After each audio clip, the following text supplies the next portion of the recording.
কেকার স্বাদ কাহনে সকলকে স্বাগতম। আশা করি তোমরা সবাই খুব ভালো আছো, আমরাও ভালো আছি। ঘরে বানিয়েছিলাম মোচা পোস্ত।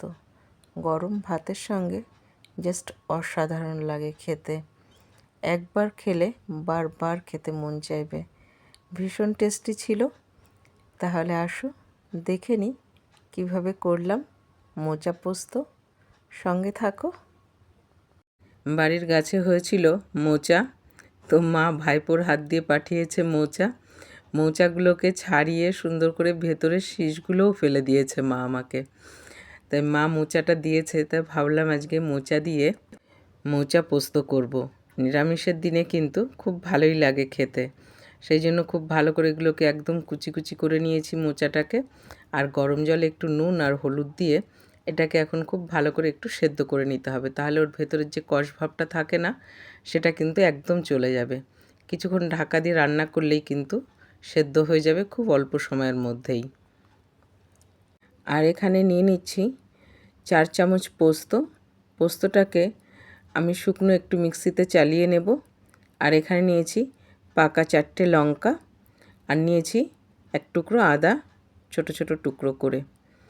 সব কিছুর একটা ফাইন পেস্ট করে নিয়েছি। আর সেদ্ধ মোচাটাকে খুব ভালো করে জল ঝরিয়ে আমি ঠান্ডা করে নিয়েছিলাম, সেটাকে একটু চপারে দিয়ে আরও মিহি করে নিয়েছি। এখানে প্যানে সর্ষের তেল খুব ভালো করে গরম করে নিয়েছি।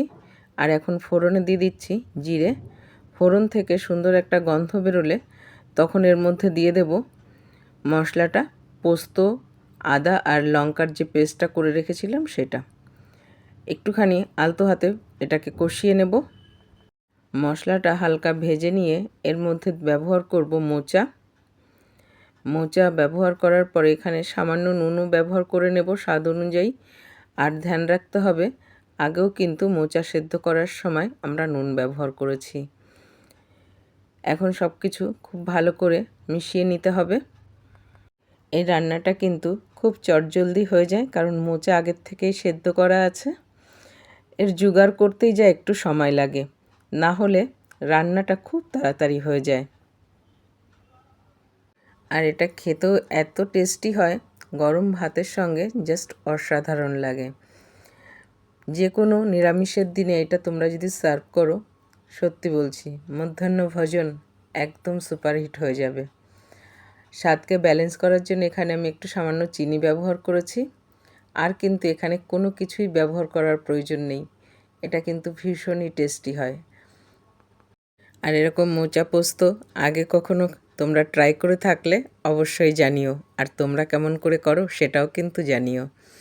দেখো একদম কিন্তু এটা রেডি হয়ে গেছে। আমি কিন্তু গ্যাস বন্ধ করে দিয়েছি। ব্যাস একটু নেড়েচেড়ে নিলেই কিন্তু রান্নাটা একদম ডান সার্ভ করার জন্য। তোমরা চাইলে গ্যাস বন্ধ করার আগেও কিন্তু একটু কাঁচা সর্ষের তেল ব্যবহার করতে পারো, কারণ যে কোনো পোস্তের সঙ্গে কিন্তু কাঁচা সর্ষের তেলটা খুব ভালো যায়। সেই জন্য আমি খুবই সামান্য 1 চামচ একদম শেষে ব্যবহার করেছি। তোমরা না চাইলে নাও ব্যবহার করতে পারো, কোনো অসুবিধা নেই। টেস্ট কিন্তু তবুও খুবই সুন্দর লাগবে।